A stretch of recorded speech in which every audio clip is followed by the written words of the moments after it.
Hey friends. I um I'm in my bedroom today. I'm on the chaise lounge because I can elevate my legs when I sit here. And the reason I'm doing that is because I'm still recovering. I need to hear myself say this because every once in a while I forget. Like yesterday, I got back after a long flight. I flew from the hospital. Anybody who hasn't caught up with my post, I had hernia surgery. I was in a hospital in Toronto for 4 days. Flew back home yesterday. Long day, long travel day. By the evening, I was like, "Oh no, I way overdid it. My energy was like in the tank. I was hurting. I was like, "Oh my god, this is bad." And I just went to bed. I just crashed out. And overnight, it's really interesting. I almost felt like 3 waves of rest. The initial wave was weird. I had this dream that like there was plastic in my mouth or something. It was like this bizarre, kind of uncomfortable, surreal thing. Kept couldn't figure out why when I would spit it out, it wouldn't stay out. It would end up in my mouth again. Of course, it's because it was a dream. It's one of those circular activities where just for some reason something uncomfortable magically keeps recurring. But then after that, I sort of had a wave of nice deep rest, and then I had another wave of nice deep rest. And by this morning, I was feeling pretty good again.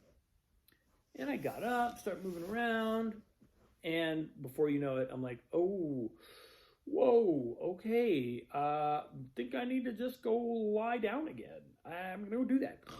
And just crashed out for a little while. And what it's teaching me is, this is a really, I've never had a surgery like this. I've had a knee surgery, which, with a knee surgery, your mobility is restricted such that there's no mystery about whether or not you can get up and walk around. Like you can't. There's your leg is in a sling.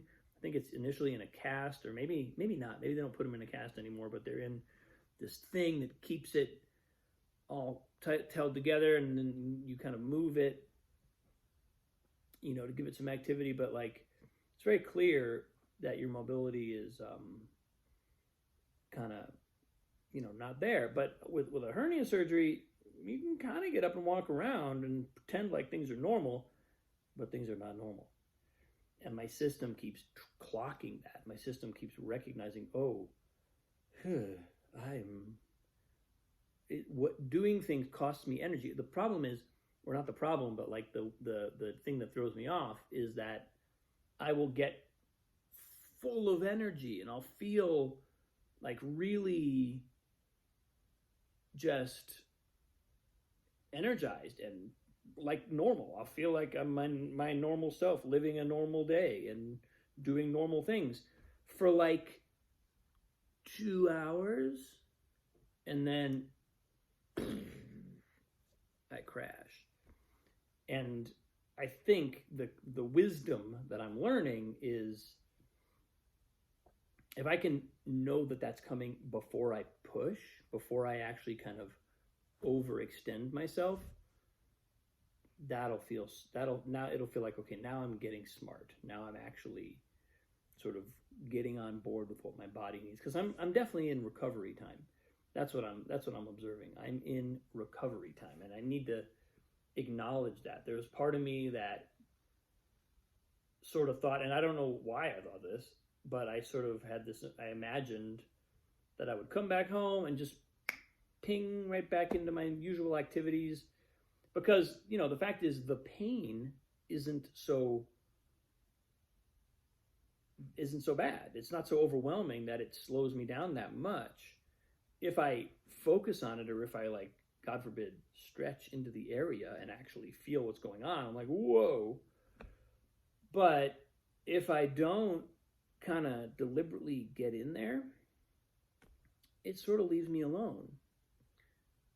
But there's a level of healing that needs to happen, a level of recovery that needs to be happening that I am just learning about. I'm learning how my body works. I'm learning what it takes to recover from something like this, you know. So that's my big lesson for the day, is just acknowledging that I'm in recovery time. And that has also manifested itself today, at least, in a bit of, having ideas about what I wanted to accomplish. Coming home, feel like I haven't done any work in several days. I feel like I want to get back into the flow of things. And even just responding to emails is like, ugh, I think I need to go sleep before I do that. And I'm trying to both, honor that and at the same time figure out what balls I do need to keep in the air. But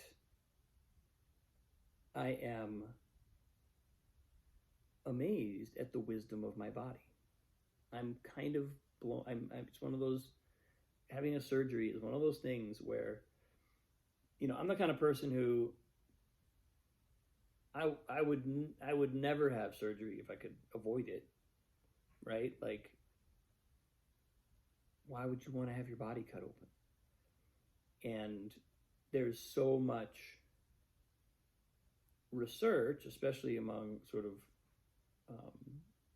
preventive healing doctors, osteopathic doctors, holistic naturopath type professionals, that says the less you can invade the body, the better. The less you can do that sort of, yes, of course your body will heal, but there's an invasion that happens. There's a trauma that happens, and it's a real thing. I think about sometimes when you have had a surgery, and of course we do surgeries under sedation. We don't do surgery without some sort of anesthetic anymore, unless some kind of crazy conditions arise. But that doesn't mean that our body isn't registering that trauma.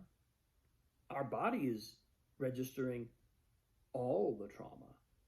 And in my understanding, in my experience, the way you get through trauma or get over trauma, in other words, like integrate trauma, and I don't mean like ingest the trauma so that it lives in you. I mean ingest the experience that the trauma is producing, so that we can become conscious of it, because becoming conscious of it generally allows us to dissolve it. Consciousness is the cure. Becoming conscious of what's going on in us is the thing that heals. Consciousness heals. Well, surgery is practiced in such a way that we have minimal consciousness of what's happening to us. So there's this giant procedure that happened, giant by the standards of, the normal body's daily experiences, getting sliced open and having 4 layers of tissue stitched up and then being sealed back up again. That's not a normal day. I don't do that every day. So there's this very significant thing that happens, and we're almost completely unconscious of it. Now, I talked a little bit, if you listen to my post from the day of surgery, it's kind of cool. Like, I did actually experience it a bit, but it was under sedation. I didn't feel any pain.